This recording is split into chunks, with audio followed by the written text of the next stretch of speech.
The Neutral.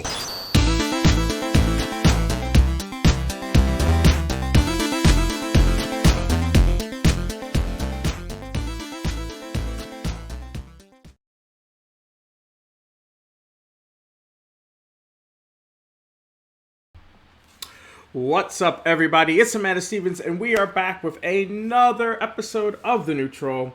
You know, I'm somehow able to keep doing these every week. Just to touch on something, I know some people brought it up on Twitter.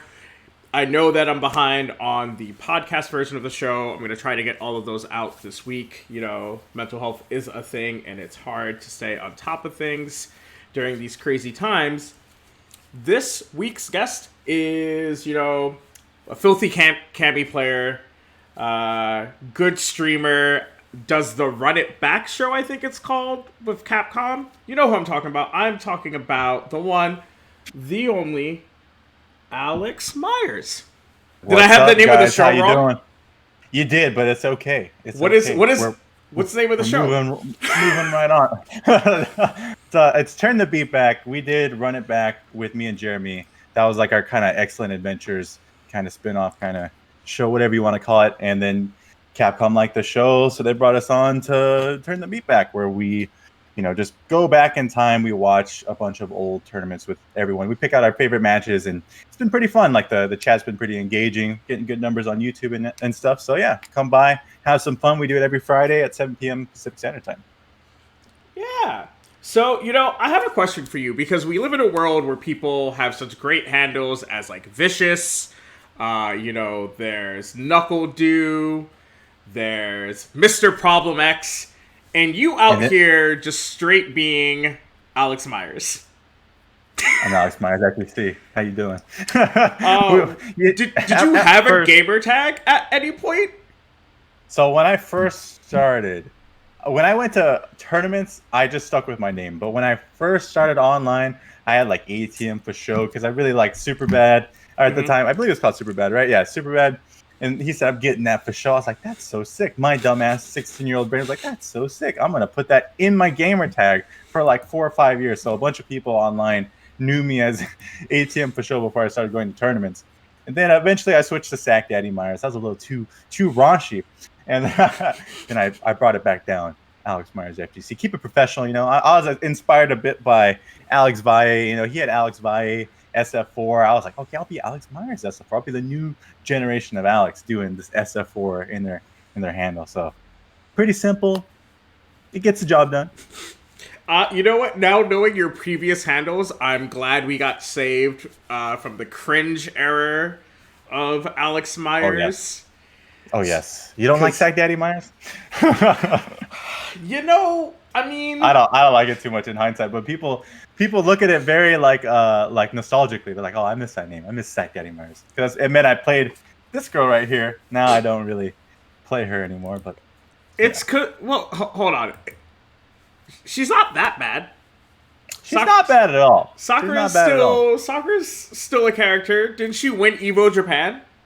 She did win Evo Japan. There's just some things like I've experienced playing Cammy for so long that I think will start to happen to Sakura. Like, I feel with Sakura, a lot of people aren't exposing a lot of her weaknesses yet. And because I know the character so well, I'm like, there's a lot of flaws here that I think are going to be highlighted once she becomes enough of a problem. And I think Nauman's kind of put her on the map enough that it's going to start happening. So maybe against people that don't know the Sakura matchup, I might try Sakura. I still have a pretty decent Sakura, even though I've moved on to now I'm maining Chun-Li, if you didn't know, and Cammy's my backup. So I'm trying to play top tier. Sakura's up there, but not quite where I want her. Man, Alex Myers, the top tier chaser. Well, I don't know, because you played Cammy when she wasn't as good as Karen and other characters. So maybe you're not a top tier chaser. Yeah. Well, coming into Street Fighter 5, I specifically said I'm going to be a tier 4.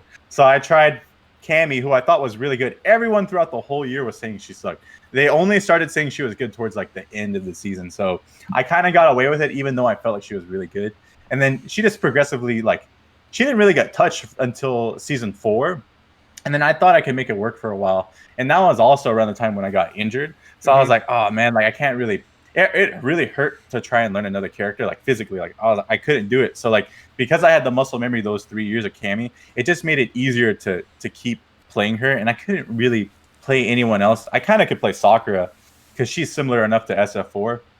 Her execution's not hard at all, very simple. So I thought, why not try and play these two characters that I'm familiar with that won't really strain my arms too much.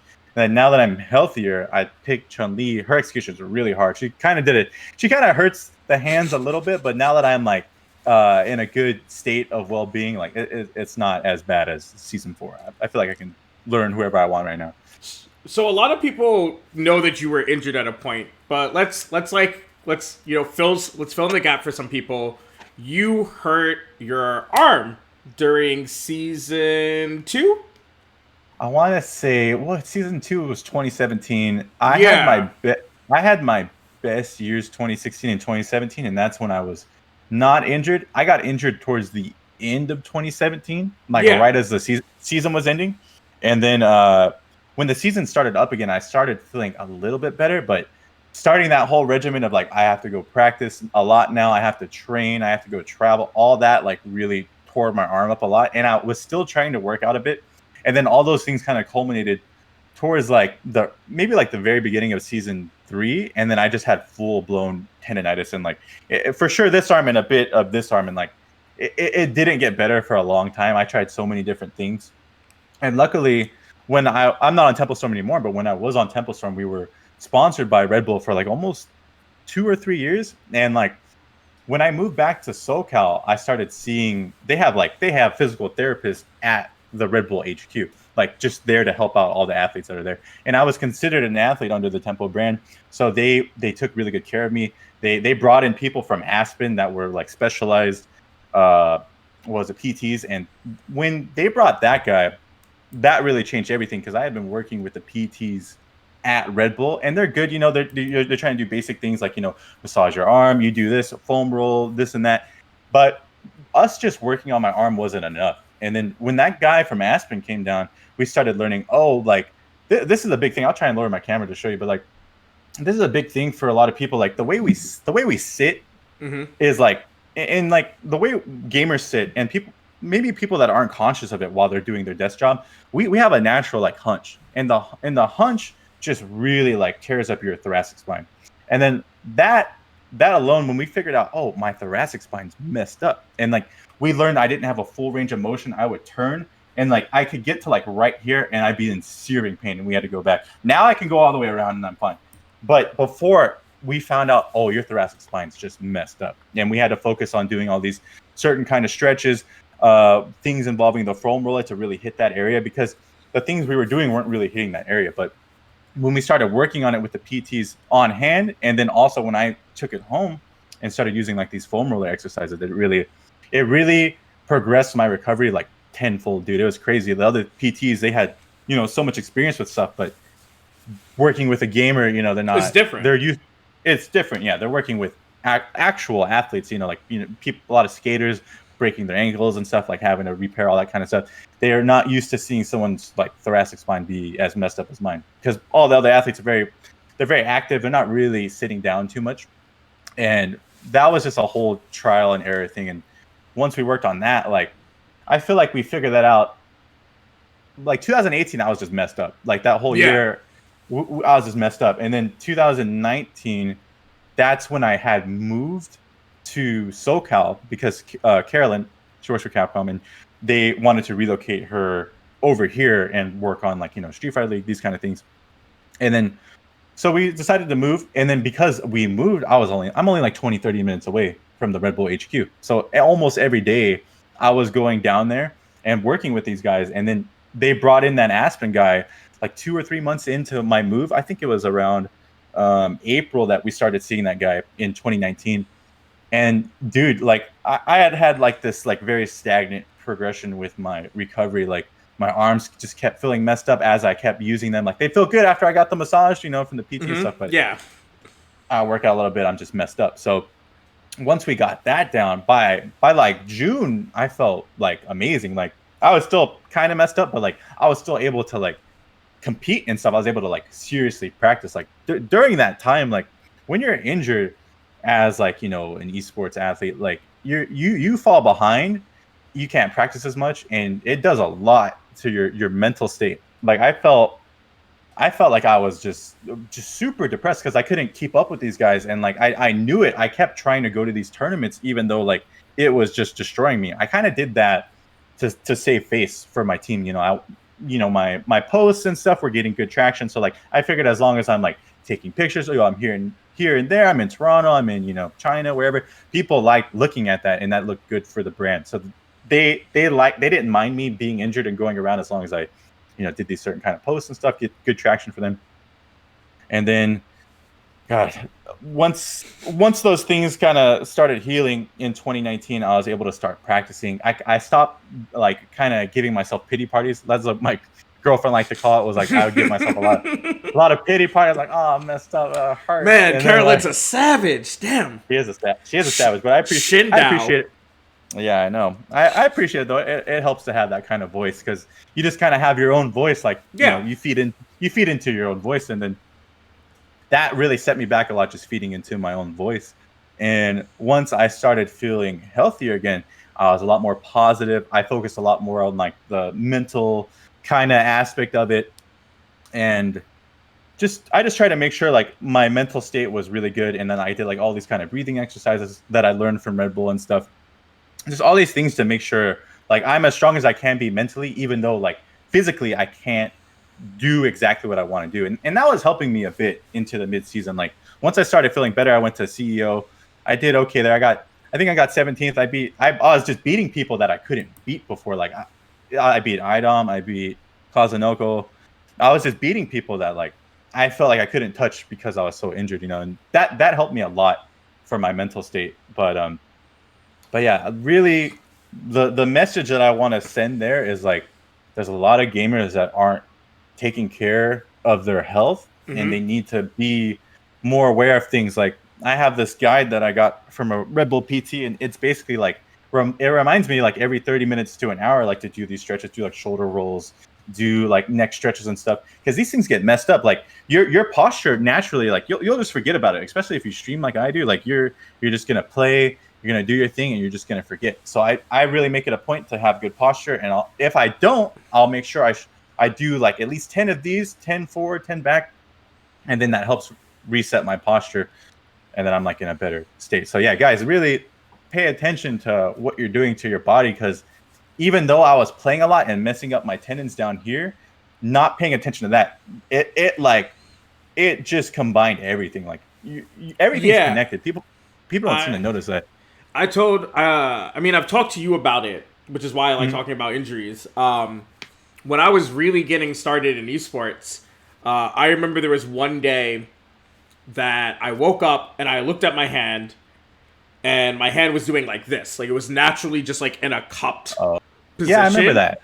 Yeah. And so I tried to move my thumb, and I just couldn't. Like my hand was in so much pain. And I couldn't turn. I had to do. You ever seen the Mighty Ducks? Yes, but it's been a long time since. But where he's like, "Yo, I can play hockey again," and Coach Bombay's like, "Can you?" And he gives him the hockey stick, and he like tries to.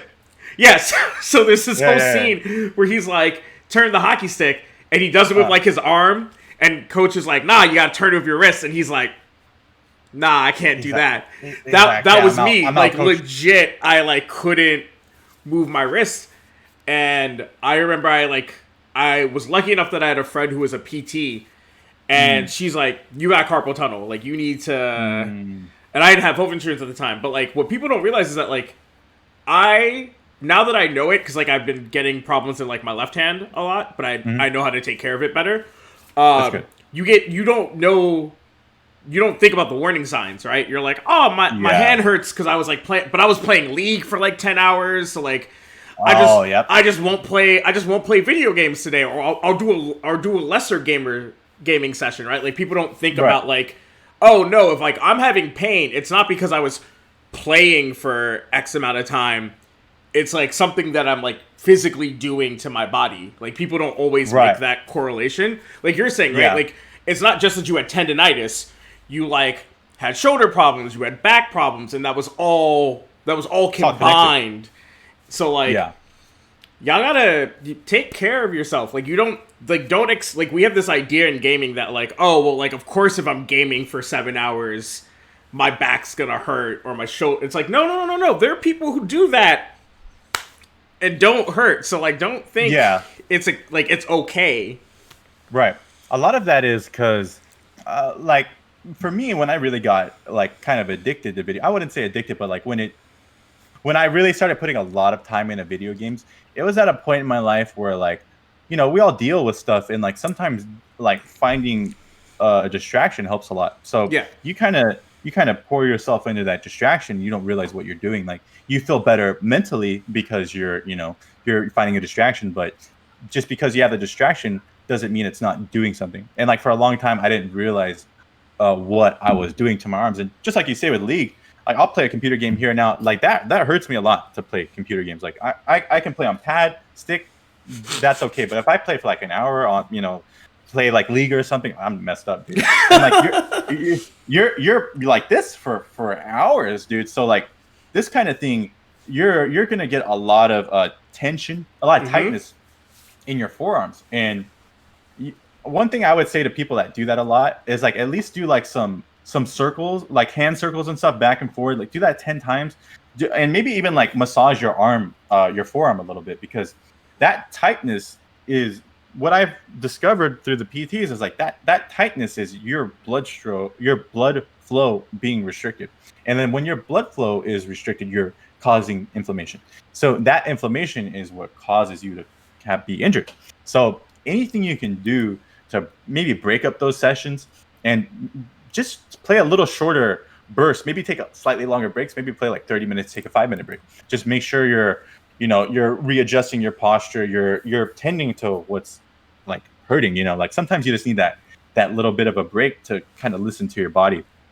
One thing they told me to make sure of when to take a break is like, if you imagine a pain scale in your head, 1 to 10, and if you stop around a 3 or a 4, then that's good. And like when I was recovering, they told me not to just stop completely, because that might atrophy and that might cause you more pain. What you should do is build up your muscle strength. So by doing that, you have to, like I just said, pain scale 1 to 10. As long as you're staying around a 3 or a 4, it's not like searing bad pain. It's a little bit of a pain. That just means your muscles are working, and that is helping you. That kind of helps with blood flow, and it helps you just get back to a kind of regular state, right? And by paying attention to your pain scale, I think can help you recover faster, and you don't have to like just completely hinder yourself with not playing. You can rebuild slowly, right? So injury aside, 2020 is different for a lot of people. It's it's even more so, I think, different for people like yourself, because similar to me, where I make money by people getting together and playing video games, your sustainability is also tied to going to places and playing video games. And I've noticed you've been streaming more, you've been making more YouTube content.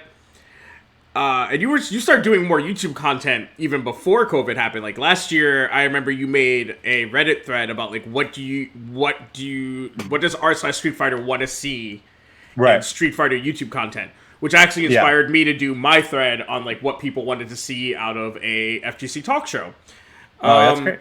Yeah, well, because you got so much good feedback that I was like, yo, the worst case is like one person replies, but that's still like one more idea that I probably didn't have. Now that there's not tournaments in the traditional sense, right? There's still a lot of online events. I know that you're still doing the Wednesday night fight. I know you're entering a Wednesday night fight still. Right. What's it like? Has it changed the way you've thought about fighting games at all? The fact that you're like, you don't have like the tour to worry about, you don't have, Evo coming up or anything. Are you still putting in the same sort of lab hours that you used to? Or are you just kind of like, I gotta play Street Fighter V for the stream, so I might as well like play ranked? It definitely changed my mindset a little bit. I think I'm just, more than anything, I'm just used to being at home a little too much. And I've seen a lot of competitors also say that on Twitter. Like, we've been, the tour was supposed to start last month, or maybe at the end of February or end of March. There's supposed to be. Yeah. some big premiere early on. Brussels. So it was like Brussels Challenge Brussels. in the middle of March.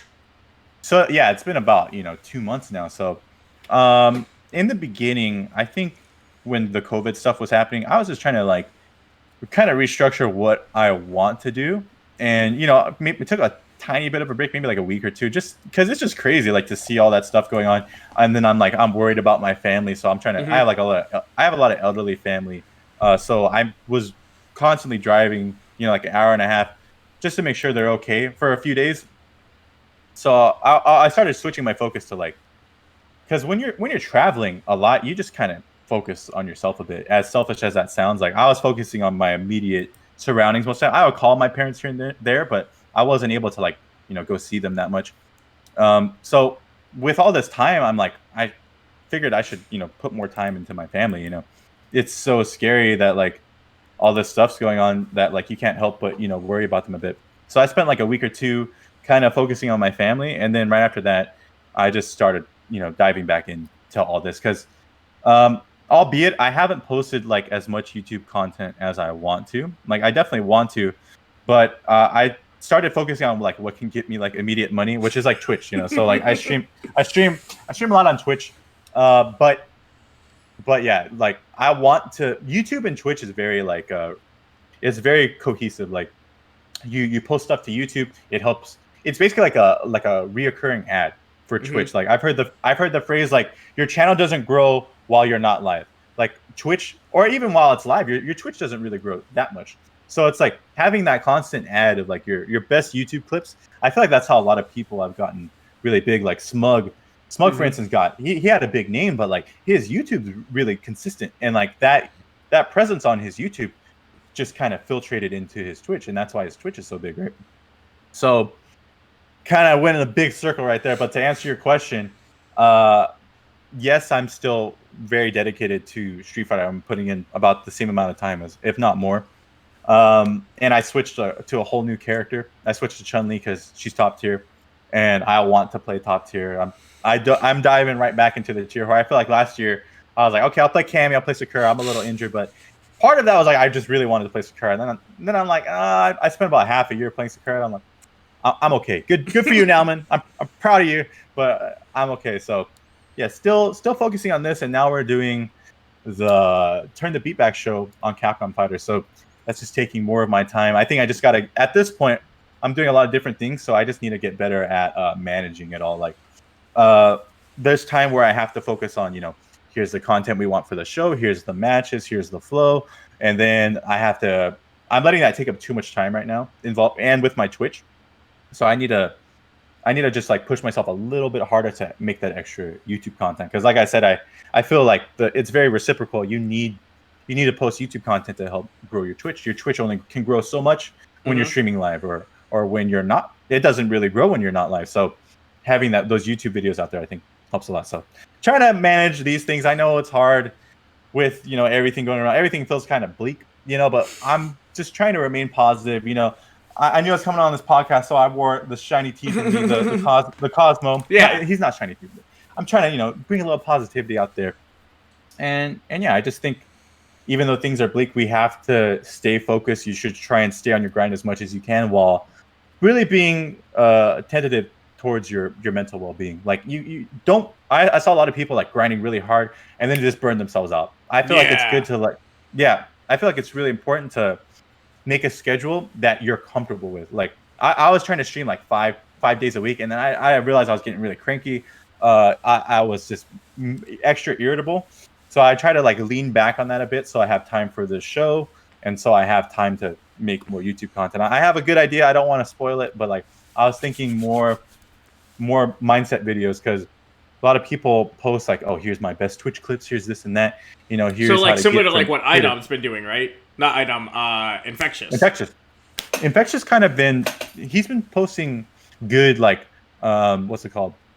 It's kind of like tutorial stuff, but I wanted to dive into like relationship between me and a certain player, like how they affect me mentally. Maybe they inspired me to do this and that. Like I think that kind of content, it hasn't been explored too much. So I want to, without giving too much away, I want to As dive a into that. suggestion, as a fellow content creator, this is something I've been telling a lot of people who have been getting into more consistent content, is the best way I have found to do content like that is you pick a day in the week where you pull out different shirts and you just like film a month's worth. No, for real. So like, No, I feel you. I understand. at one point, one of my Patreon, like my one of my Patreon rewards was the fact that I would record these like daily vlogs called Gnosis Knockouts, and it would just be like me knocking out like 15-minute vlogs about a topic. And so I'd let my patrons pick the topic, and then the following week I would record. I was recording 7 days worth of vlogs. I was not recording a vlog every day. Peeling back the curtain heel. I literally pulled out. I pulled out like 7 shirts, and I would have them like so. Like this is my set, and then over here's my desk. So like I would have all the shirts laid out on my chair at my desk, and I'd be like, all right, film, stop, record, peel off a shirt, pull the next one, toss the other one on the fan, pull that shirt down. Maybe change the makeup a little bit, press record, and I would just do that like I did that for like 2 months. I was like, all right, That's just smart. like Sunday, I'll just film a bunch of content, do as many takes as I need to, and then just like I would queue them all up into YouTube, and then I would set them for scheduled release. And it like, even though the content wasn't hard, right? It's like a 15-minute video, right? It's not a whole lot of recording process, not too much editing, but it's just But you like wanna keep it fresh. it frees you up to worry about, in your case, turn the beat back and your stream and your practice schedule and your personal life. I think that's like a great way. And any of you who are watching this who are like, man, I really want to get into content, but I don't know if I don't know if I could do it every day. Then don't. Streaming. That's what just Justin hard. told me too. It's hard. It's a lot of work. Like I do this for a living, and like if you would ask me to like I could never do the neutral every day. Like people are like, oh, you could probably hit Twitch partner, just like stream 5 days a week, do the show 5 days a week. I was like, even forgetting that, I'd have to find 5 guests a week, which would be like impossible. Yeah. On top of that, I don't like that's a lot of energy. Yeah, it's a lot of energy, and you want the interviews to be quality too. You don't want to just like. I feel like if you did it 5 days a week, you just kind of give people the same questions over and over. Yeah. Or like to be real, like sometimes when I was like thinking way too hard about the show, it just got too stressful. Like one of the big changes between we're in season 2 right now. Season 1, I was doing super high profile guests. I was doing Shine, I was doing JB, I did D1, I did Logan, right? Right. And like when you're doing, not to say that like because like I've had high profile people this season, right? I have you, I have Ultra David, I have Justin Wong. It's not like I scaled back or anything. But the thing that I realized was that why not just like relax a bit? Yeah. Whereas like if I was doing five a week, I would have to do way more show prep. Like, oh yeah, and that would just be super stressful because that's what I realized that I didn't like about season 1. What I really didn't like about season 1 was I was putting a lot of effort into the pre-show, on top of still working for a website, still prepping for events, and the idea for the show was always to do something fun. Right. So that kind of coincides with the burnout thing that I was talking about earlier. Like you just do it too much, eventually you're just gonna burn out, and then when you burn out, not only do you feel shitty, you kind of lose a lot of time. Like when you feel burnt out, you don't come back to it for a long time. Like I've been burnt out on Twitch every now and then, and like I won't, especially during CPT, I won't come back for like months. If I remember one time I didn't come back for like 6-7 months. It was really bad. Oof. But it's just like you have that constant grind to feel like you need to practice, to feel like you need to be studying these videos and stuff, that like when you're streaming, you feel like you almost feel guilty because like streaming's practice, but to a certain degree it's not. Because you're like talking to your chat. Yeah. You're allocating a lot of mental resources that you don't usually get to allocate, right? I've gotten better at like, say I'm doing a tournament, the stream understands that like I'm gonna focus primarily. I'll talk in between waiting for matches, but like I'm not like I'm not like actively going to try and entertain them while I'm in a tournament match. That's just stupid. Like you're gonna, Yeah. you're not gonna be able to perform the way you want to, right? So I definitely feel like making sure you have a good content schedule that doesn't burn you out is super important because it's about consistency. It's about quality and consistency. And if you're focused on like a lot of consistency, like 5 days a week, I feel like the quality will go down a little bit, right? Like if you see Smug will stream like every other day or every like 3 days or so, but him giving himself that time mentally recharges him, and then his stream is just extra funny because he's feeling good, he's playing good. It's a big part of content. Yeah, no, I think that that's super important. I think it's like because I think one of the things that people don't realize, because this came up to me in my Discord recently, one of the people in my Discord who's also one of my patrons was like, "Oh, I just did a 3-hour podcast, Amanda. How do you do that?" And I was like, "Well, first of all, I've been doing Scale this for like 7 years. Like Yes. I've been podcasting and making content. And even if you don't, if you say like when I even first start making content, I've been making content since like high school. Like right before, like I went to a performing arts camp right before my freshman year of high school, and I went there for creative writing. And me and my friends started a zine where we put our creative writing in it. And so that was Right. my idea. I would collect all the content. I would, print it at home because my dad had a really good printer. So I would use my allowance. Amanda's the one with the printer, guys. Yeah, Go to so her house. so I would run off all the issues and I'd bring them in every week. So I've been making regular, consistent content forever. Like Yeah. for as long as people have been playing a sport or an instrument or whatever. I've been doing this that long. So when someone says to me like, "Oh, how do you do this? Like, how are you able to talk for 2 hours or how are you able to come up with this interview?" It's like, You're like, baby, you weren't even born when I started.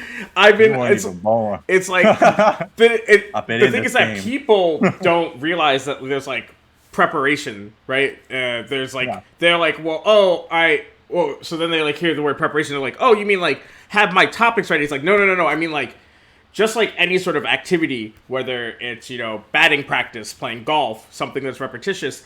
You don't just randomly one day decide I'm gonna run 5 miles, right? You're not like I'm gonna run 5 miles today. Yeah, You might have to do that couch to 5K nonsense, right?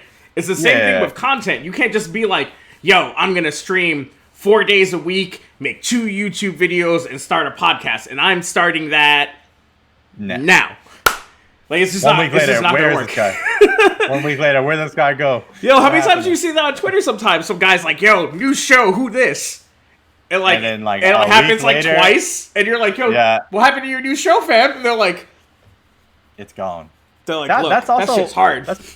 That's also one of the mistakes I made last year. I was still traveling quite a lot. I scaled down a bit, but I tried doing my show, Run It Back with Jeremy, and it started off really well. Like we had good YouTube numbers, we had good Twitch numbers. Yo, that show was lit. Yeah, and we had Smug right after Evo, and that was really funny, and that did really well.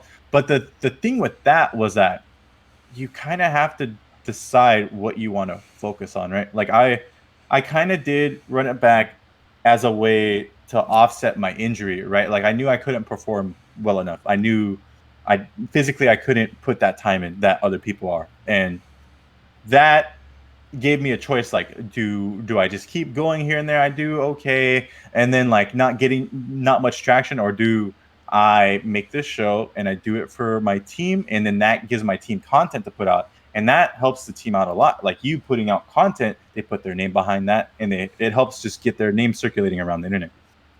But my problem was that I tried to focus on both after a while. Like I did the show, I was doing the show consistently for 3 months. We had a show month after month after month, and then for 4 months we didn't do a show. And it's because I focused on competing again instead of trying to manage both.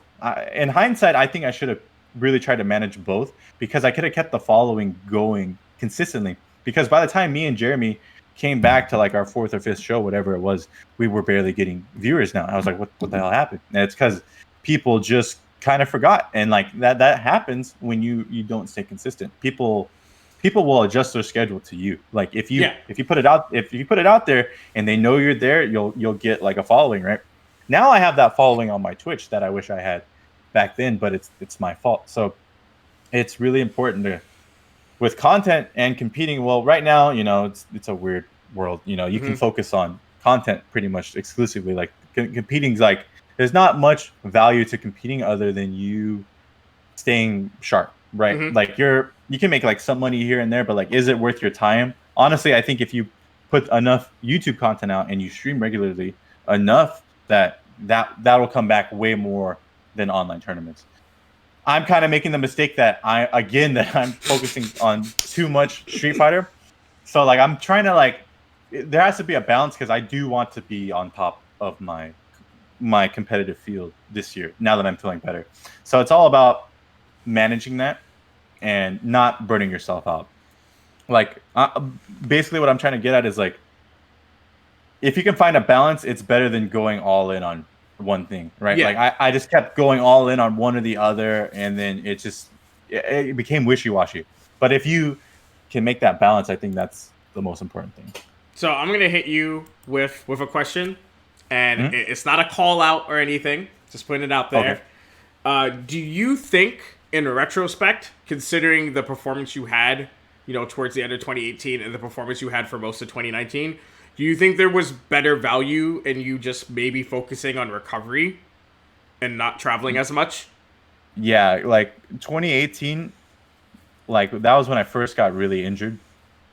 And I was still like a part of it was me being very selfish and kind of neglecting my body, right? Like I had like a really good like travel budget, right? Like I could go anywhere. And then like I was like, I want to take advantage of this. I want to see the world. So like I started like kind of abusing my body by going on these crazy long flights. Like I went to China. That's like such a long flight, and like the ride was uncomfortable. I think I was next to some like people that were bumping into me and stuff on the flight, and that was making my arms hurt. And you're a big dude. You're not a tiny person. I'm a big dude. I'm like window seat, aisle seat, like good seats for being a tall dude. But like it still like hurt a lot. So in hindsight, I do wish in 2018 that I slowed down. But also in retrospect, I had a really good time like traveling and making really good memories that like now I can't have. So like with everything going on, like COVID, you can't travel, you can't go to China, you can't go to anywhere. So like, yes, I do wish that I took it a bit easier and wasn't pushing my body so hard. I was pushing it super hard going. I remember I was doing like, I traveled 5 weeks in a row and while just massively injured. And that was just not good. I was going like constantly East Coast each week. And then I would go to China and it was just like, bro, what are you doing? And you're sleeping in a hotel bed that's not comfortable like every night. And so yeah, in hindsight, I do kind of wish that I slowed down a bit in 2018, but I honestly, I wouldn't change too much because I had a really good time getting to see the world and stuff, and those are good memories I have now. So yeah, no, I can't say I regret it too much. Yeah, it's just that like I think about it, and you hear athletes talk about it too. The sort of like idea between do you take time off or do you try to play? And like for myself, I kind of got lucky that when I messed up my knee, there was no more soccer for me. Like I messed up my knee senior year of high school. What's that's it? That's it, right? Like I wasn't gonna play soccer in college. There was no, so I was like, all right, cool. Like it meant that I didn't do like other, and so I had like a perfect amount of time to recover. But I had a friend. We had a goalie my freshman year that dislocated his shoulder pretty bad in one of the games. Oh, wow. And he played the rest of the season and then couldn't play in college. And he was like good enough that he might have not gotten, like he didn't get scouted, but he could have been a walk-on, like easy. Yeah. And so he had a good chance. And it was like when you talk to him about it, he was like, I remember I ran into him like 2 years later. I was a junior. He came to stop by the campus because we went to a private school. Right. And I was like, hey man, do you regret like not just like, he's like chilling out, maybe like not sitting out the whole season, but like sitting out like a month. And he's like, probably. He's like, yeah, because I couldn't. He's like, my shoulder's fucked for the rest of my life now. And so, Yeah. I mean, it's different for esports athlete, right? Because like, Right. it's not like you know, you could get to a place where like you can't use your hands anymore, but technology kind of catches up, and you know, there's like the Smash player that made the Smash box, right? Like, there's ways you Yeah. can have ways around it, Yeah. but Honestly, like, um, when I think about my injury, like, yes, it sucked for me. Yes, it was very hard on me mentally. Uh, people didn't, people like, people in my field stopped taking me seriously because, like I'm not able to compete at this level. Oh, he's, washed up, whatever. So like, yes, you deal with that and it sucks, but it kind of motivates you more. And not only that, but me being injured helps me teach other people. So by me, suffering, I can help other people avoid that suffering. And a lot of people in our industry in esports, they don't know what they're doing to themselves. They don't understand what is it, replications, yeah, replications. yeah, it's a replications of your actions, right? And like, I feel like that's kind of content I want to start making too, like just kind of showing people like how you can prevent injury, what you can do if you are injured, and how to manage it. Like, I've been meaning to do that for a while, and I think this will really motivate I'm me gonna hold. get, I'm gonna hold you to it. Like, now that you've told me this, yeah, I'm gonna be in your Facebook messages. You're like, Myers, where's that? Where's that health video? Where'd that go? Yeah, where'd it go, man? It's been 5 months. So I'll tell Carolyn too. I'll sick everyone on you.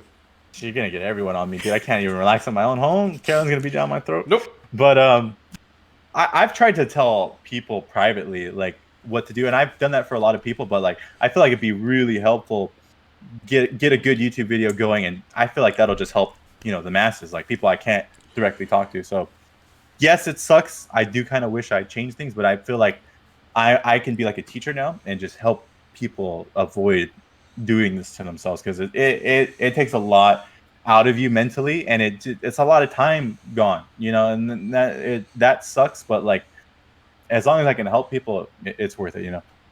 Okay. So you have turned the beat back. You got the stream. We're in season whatever, 4, 5, 5. Who 6, knows? 7? Who knows? Time is Who different. Cares? What are you, nerd? I have a question for you that I asked Justin, and it's something that I've been talking about sort of privately and with competitors lately. Is, let's say in a hypothetical world, Street Fighter V is the last Street Fighter, and what I mean is that not that Street Fighter V is the last Street Fighter, and they stop updating past championship. You're saying like the world ends. No, over. Not even. So like, Street Fighter V becomes sort of like an esport in the sense of League of Legends, right? There's no League of Legends 2. You're just on season 10, right? Yeah. Would you be happy if Street Fighter V just kept progressing patch after patch, or do you think it's something that needs? Do you think Street Fighter needs a 6? Or, an Alpha 4, right? Do you think Street Fighter needs to move on past 5? I like 5. Like, originally when 5 came out, I did not like 5. Like, 5, super laggy, not very responsive. The online was very bad. It's still pretty bad, but it's getting better. But overall, the lag's gone down. It's a lot more responsive. Things that annoyed me, like, there's certain normals that people could throw out that you couldn't whiff punish. They added hurt boxes to those now, which people were asking for 5 years. They finally gave it to us this season. So it's becoming more of like a fundamental Street Fighter, and like, that makes me happy. And Chun-Li's very fun. I'm having a ton of fun with her. So I wouldn't really mind if it just stopped right now, but I really do think we need a 6. And most of that's because like, we need like better netcode, right? Like, the netcode, they tried to put out a patch. It's not what we wanted. There was a fake patch that was way better, and I'm pretty sure they're aware of that. And I'm hoping that like, they can keep working on that. But I'm really hoping that like 6, they just come out the gate. It's like, oh, we got really good rollback netcode. Like, what GGPO, a big thing that happened in between 5 when it dropped and now is that GGPO, what was it? They put their netcode up so like anyone could use it, right? So I think Capcom could use it for free. They might even need a license or something, but if they can get the GGPO netcode, I feel like that would be so good, especially in this climate we're in. Like, who knows? What if they, when's PS5 coming out? Usually that's when like a big Street Fighter comes out, right? So I would assume like if we're, say, worst case scenario, we're still stuck in our houses, COVID's still running amok. All we've had these months, year even, is like online. So like I'm hoping that like they really invest that time into making the netcode good, because what if something else happens and then we're all stuck at home? Like, having good netcode is very fundamental to driving up your sales. This is super responsive, this feels great. The best thing about fighting games is that fighting games are so unique. It's so easy to understand, and like you watch it, your health goes down. Like, it's very easy from a spectator point of view. And this Street Fighter is like, it's almost like a martial art. Like, you have to be very disciplined at the highest of level. You have to adapt. You have to change what you're doing. Nothing should ever stay stagnant. You have to keep flowing, right, and changing what you're doing. That's what I think is so beautiful about Street Fighter compared to other games in general, that I think really keeps me coming back to it, even if say I'm not feeling it here and there. That feeling I don't get in other games as much as I've tried to get that. And I feel like if you have good netcode to showcase that constantly, that will only make your game more popular. And if they can do that, I think it would be just so great, because this netcode's it's very trying. Like, I need to make sure I'm playing someone pretty close to me, or someone I can trust their connection with, for it to be good. And even if we are close and we both have great connections, like, it's very, very spotty. So I like 5. 5's gotten a lot better, but I do think we need a Street Fighter 6. Okay. I mean, that's valid. I think Yeah. the hope, right, is that with something like COVID, especially if fighting game companies want to continue having a professional scene, because who knows, maybe they see this and they're like, the Capcom Pro Tour, we can save a lot of money, right? Not trying to jinx anything, because that would hurt me too, but maybe. But if they really want, like, my hope is that a lot of these game companies see this and say, hey, if people are going to be stuck home, and this could maybe happen again, like, there's reports that COVID might be a rolling thing, where every couple of years there will be another super flu. Oh, God. Yeah, right?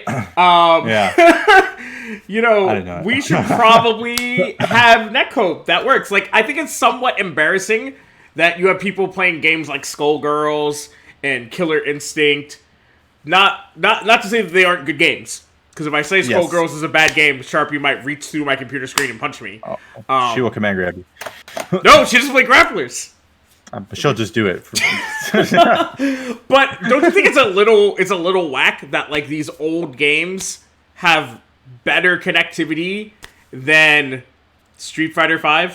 Like, why? I think it's not whack, because the people that design those games come from America, and they understand how fundamental netcode is. Like, I think Keats is involved to some degree with Killer Instinct, and that has good netcode. And you have Mike Z, who's always been a big proponent of netcode, even pointed out some things Capcom could do better with Street Fighter. And like, so I don't think it's whack. I think it should be like kind of like glaring to other companies that, like, hey, these guys understand what people really want in the end. Because like you have this kind of content that each fighting game kind of makes. It's like, here's story mode, here's this and that, and then the story mode doesn't really keep you around. Like, you can finish story mode like within a couple hours, and then like, what does the casual player do from there? You have to motivate them.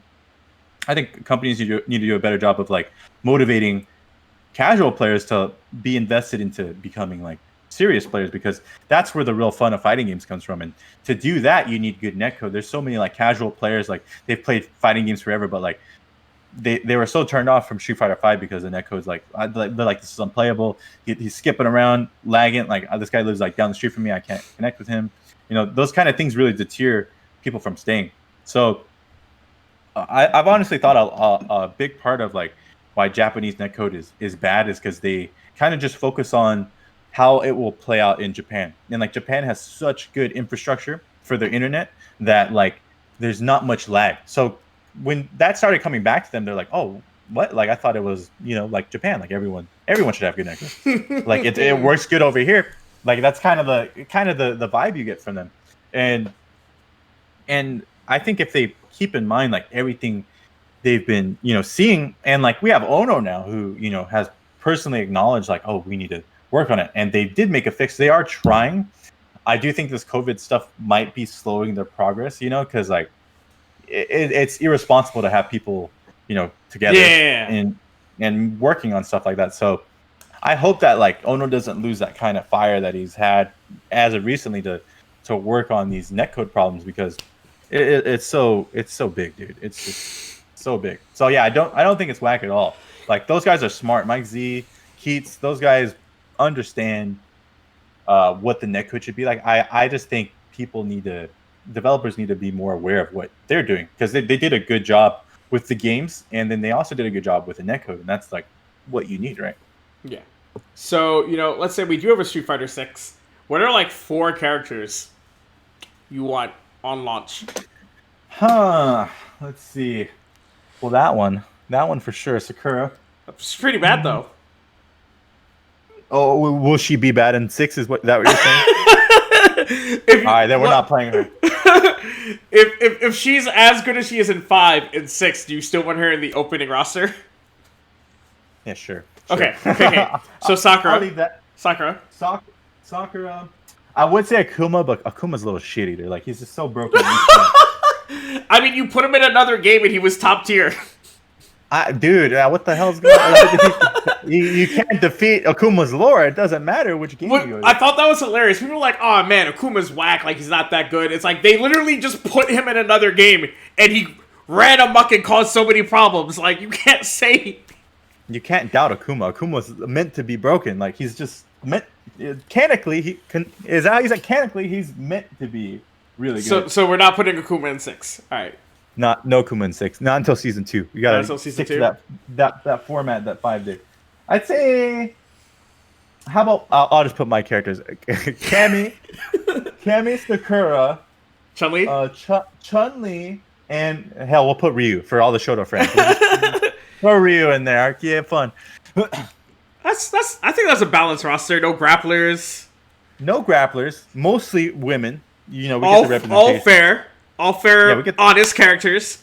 Fair, honest, never cheap a day in their life character. So no Abigails, no Bisons. I hope Abigail never comes back in no Manad. He's so stupid. Yeah, I don't like Manad either. You're picking the characters. What do you got against Abigail? Wait, well, hold on. What's wrong with Abigail? Well, I think Abigail's okay now, but like there's a whole year where he was just stupid. So like, I'm still a little traumatized. Okay. You're still a little hurt. A little bit. I dealt with so many like. You've heard Abigail. He's just saying all this stupid stuff, like just all this stuff he's charging at me. It just sticks in my head, dude. I'm an Abigail main, so like Oh my god! I have no empathy.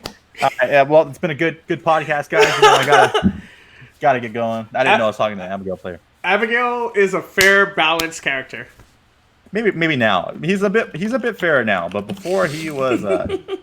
I did not like Abigail players. I liked them as people, but let's just stop right there. I like you so much as a person, Amanda, but once it comes to Street Fighter. I mean, so like my Street Fighter characters are Abigail and Blanca, so like. Oh god, Blanca too. Oh my goodness. What's wrong? Who am I? What's wrong with Blanca? I thought you'd be maybe like a Mika player. It's like it's okay-ish. Like season when there was no Abigail or Blanca, I played a little bit Mika and I played some Nash. I see. We could have been even better friends back then, but now. I played Nash before they cut his kneecaps off. Oh, that was a good time. So that was a good time to be a Nash. That was a good time to be a Nash player. That was the only time you should be a Nash player, unless you're named Bonte. Yeah, and then they cut his kneecaps off, and I played Armika pretty poorly, and then they released Abigail, and I went, oh wow, I like only have to hit someone like 4 times, and I win. And this is great. This is great. And then I don't need brain cells. I just like need to You ever play against a Manot? You ever play against a Manot with Abigail? That looked horrible. It was not fun, but hey, you live and learn. You live and learn. If I'm the anti-fun police for everyone else, there has to be someone who's an anti-fun police for me. I think that's fair, right? We need people to police the Abigail players in the world. They can't just run amok out here. Right? Like I have to have some fear in myself when I hit match, right? Like when I hit please, right? Because otherwise then I just abuse everyone. I thought about becoming a Fang player. I'm glad you didn't. Your life would have been really hard, but like you would have felt good about it. Like, hey, I got to win with Fang today. All right. I mean, it's how I felt whenever I won with Voldo, right? Like, I look at Fang as like the Voldo of Street Fighter. How dare you? Voldo's so sick. Fang is not sick at all. Voldo's so sick. Fang is... I don't know. I'm sorry, Fang players, if you're listening. Wow. I'm going to let FGC Jesus know that this is what you think. Hey, man, you look like Jesus, but I don't know about your decisions, all right? All right, so here's, since we're talking about, Abigail trauma, who is a player, right, that, like, straight up has your number all the time, and when you're looking at the bracket for the tournament, you're just like, God fucking damn it, I thought I was going to get to play Street Fighter today. I don't really have that much of a hindering thought like that, like, oh, I can't play Street Fighter, but, like, as for demons, I guess my main demon would be Knuckle Dew, because I've never beaten Dew. I've gotten really close a few times, but like I just can't beat Dew. There's something about his playstyle. It's like he's very lame, and then he's very aggressive. So it's like I have to read those at the right times. But half the time I can barely get past the like super lame part, and then if I happen to get past it, he turns it up, and it's just very very unorthodox. But like I think there's a lot of lessons to be learned from Dew. It's just such an irritating playstyle. That's a guy I'm like, oh, I gotta play this asshole. All right. But I love Dew. Dew's a good friend of mine. And he was like I remember when you played about Red Bull Conquest in DC. You did not seem too thrilled about it.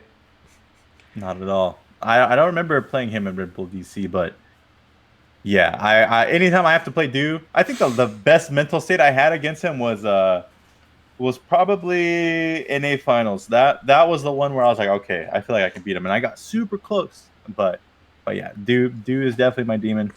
I'm gonna smack those guile cheeks up next time the COVID quarantine's lifted. So here's the spicier question: who's like somebody who's just like free? Who's somebody who you have like an overwhelming win percentage again? Mathematically, like you have the data to support it. No one's free, Amanda. Everyone fights their hardest. Okay, they deserve not to be called free. I will not answer that. God bless you all for continuing to try against me. God bless you. Man, I one day I'll get somebody to say this person. It's so funny, like, League of Legends players, you, like, ask them who's free, and they're like, yo. And they just say a name. They just, bleh. You ask a fighting game player, and they're just like, no, everyone works hard, everyone's good. Hey, man, these guys are fighting each other from behind a desk most of the time, all right? We see each other, We see each other. But we don't want no beef. We don't want no weird static going on. We're in some random money match room. Someone starts some shit. We don't want that. I guess that's fair. So, chat, we've been at this for almost an hour. Does anybody have some questions for the one and only Alex Myers before we head out for the day? Anyone? Any takers? Any takers? I see some names I recognize in the chat. There's some Cap Cops. Some Cap Cops. Welp. I guess we're okay. Yeah, we didn't. There might be some delay. Amanda. Give yourself some credit here. Let's wait a sec. Huh? Nothing. Okay. All right. I mean, there's not always questions at the end of the show. Like I've had episodes where we've had like 15 people in the chat and no one said literally anything. Well, Ultra David was an episode. Ultra David. They'd probably ask Laura questions. I'm not a lawyer. They don't want to. Mama Dow, you have a question? You typed wait. I don't know if Carolyn could Carolyn can literally just leave the door she's in and walk over here. And tell. Wait. Hold on. I got a question. Ooh. She's asking the spiciest question. Who does Kirby love more? Who does this boy love more? Yeah. You know, Carolyn, I don't think you want me to answer that. That's all I'll say. I'm not gonna answer. I'll leave that out there. I don't know. Actually, you know, it's really weird. Kirby's such a weird dog. Like, he'll love one of us for like a month or two, and then love the other one way more the other month. So I think right now, since Carolyn just walked out and is staring at me, I think Kirby loves me currently more for this month. But next month, who knows? Kirby is so bipolar with who he loves. So yeah. I guess that's the spiciest question we've gotten out of the whole. I mean, I'm gonna let you know that if you're streaming and your like stream goes out while I'm watching, I'm gonna remember this moment and be like, oh, I know exactly what happened to your stream. Carolyn just hears me talking about Kirby again, just yanks out my Ethernet cord. Man, so it's Carolyn, I didn't know that your own dog didn't love you. Wow. Must be rough. It's not my actual dog. It's not my actual dog, but you couldn't tell by how much he loves me. Oof. And with that, thank you, Kirby Coon, for the guest feature. You're looking real sweet in those Supreme glasses and the hot dog on your little forehead. But yeah, thank you, Amanda, so much. Unless you have another question. No, I think that's gonna be it. Where can people find you on the internet, Alex? So yeah, I am Alex Myers FGC on all platforms. You can find me on Twitter, YouTube, Twitch, Instagram, and yeah, I hope to see you at one of my streams or watching one of my videos. And for myself, folks, y'all know where you can find me. All of it's here on this lovely one-player screen. Manatee and Stevens on Twitter, Sageosis everywhere else. Until then, thanks, Alex. But until next time, go beyond, plus ultra, and peace. Plus ultra. Thanks for having me.